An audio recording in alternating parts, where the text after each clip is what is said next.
بلا تاخیر اور بلا تمہید حضرت کے درمیان اور آپ کے درمیان حائل نہیں ہونا چاہتا۔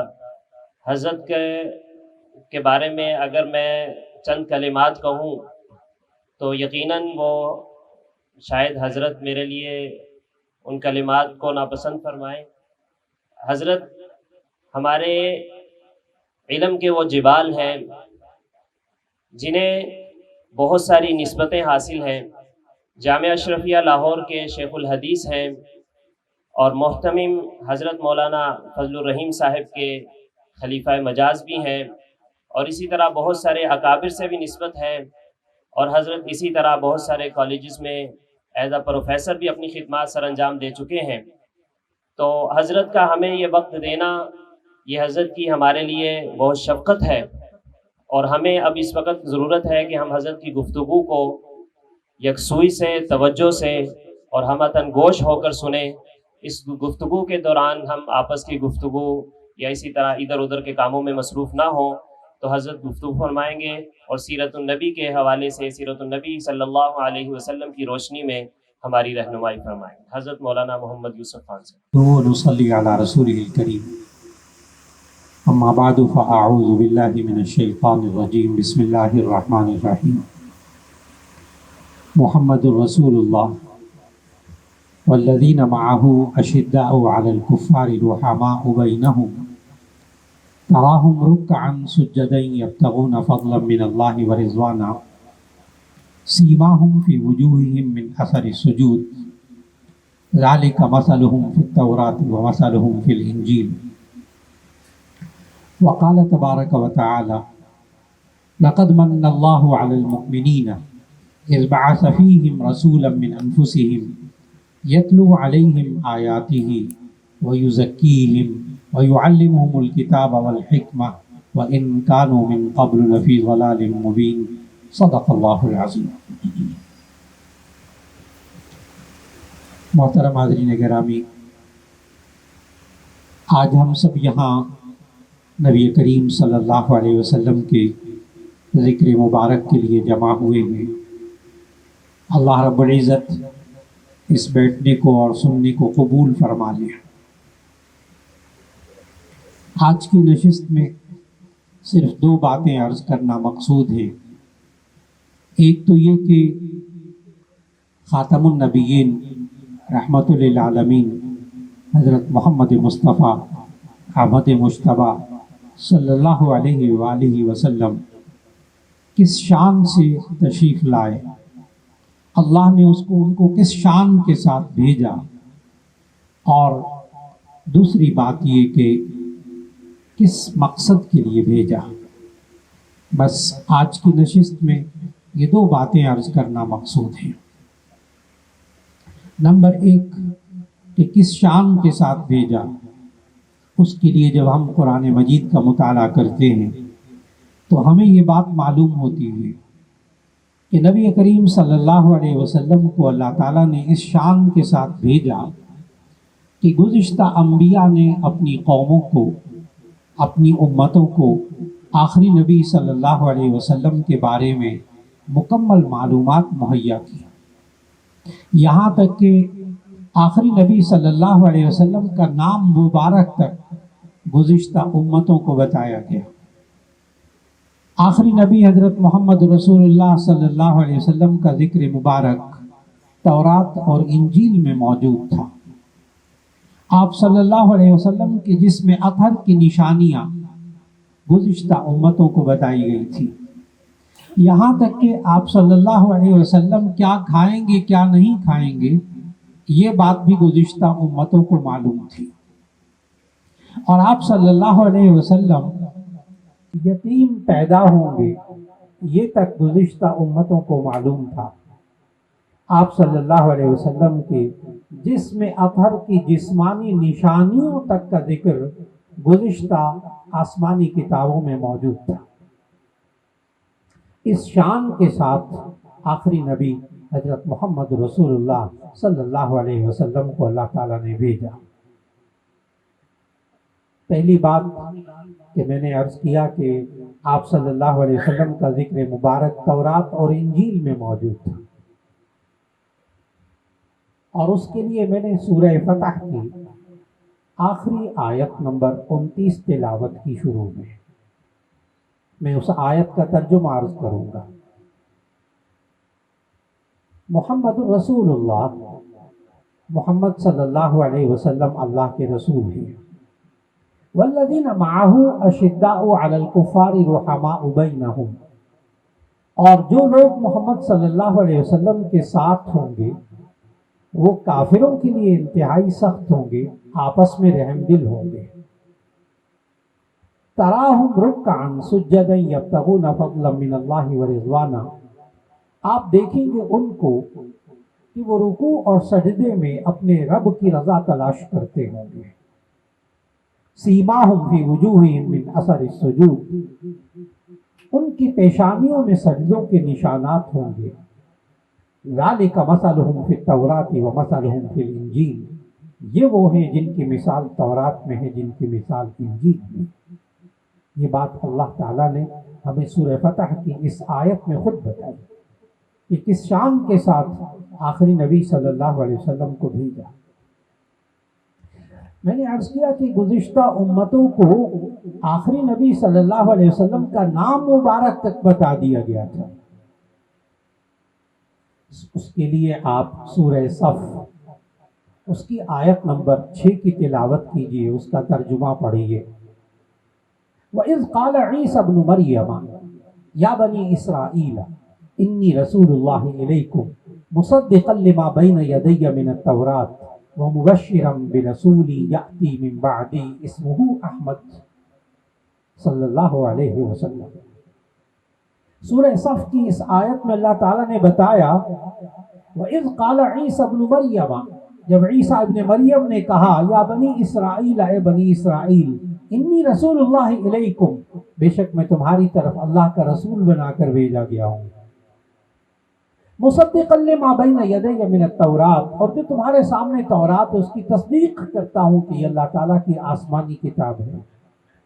اور آگے یہ فرمایا عیسیٰ علیہ السلام نے اپنی قوم سے وَمُبَشِّرًا بِرَسُولٍ يَأْتِي مِن بَعْدِ اسْمُهُ أَحْمَدُ، کہ میں خوشخبری دینے والا ہوں ایک ایسے رسول کی جو میرے بعد آئیں گے اور ان کا نام احمد ہوگا صلی اللہ علیہ وآلہ وسلم۔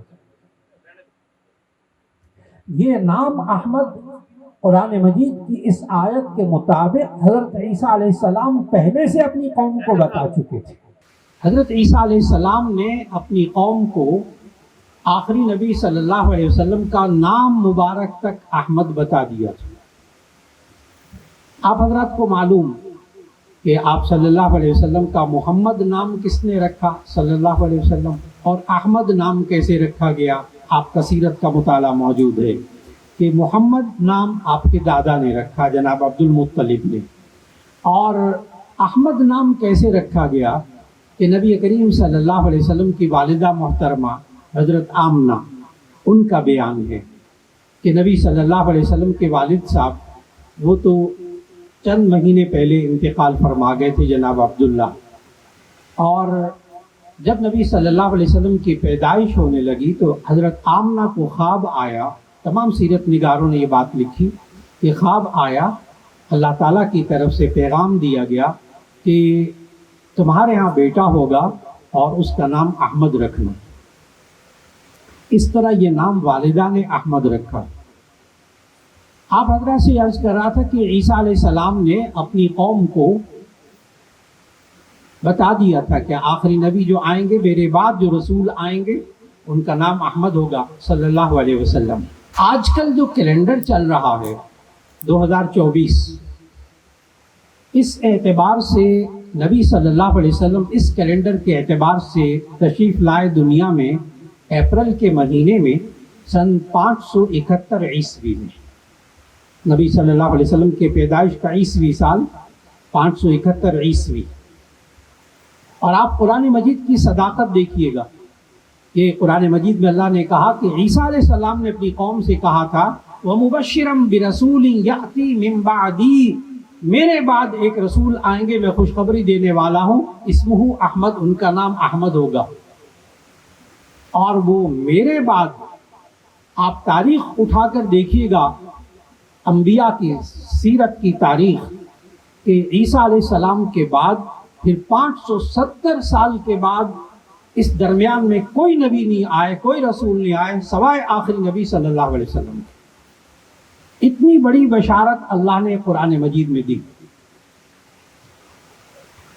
570 سال بعد آئے اور 570 سال پہلے یہ انسانوں کے سامنے احمد نام آ چکا تھا. یہ بات ذہن میں رکھ کر تو آپ عظیم سیرت نگار ہیں، کمال کی سیرت کی کتاب لکھی رحمت للعالمین صلی اللہ علیہ وسلم قاضی سید سلمان منصور پوری، کمال کی کتاب ہے سیرت طیبہ کی. وہ تقابل ادیان کے بھی بہت ماہر تھے. انہوں نے لکھا دعوے کے ساتھ، آج تک اس دعوے کا جواب نہیں آ سکا، تاریخی دعویٰ ہے.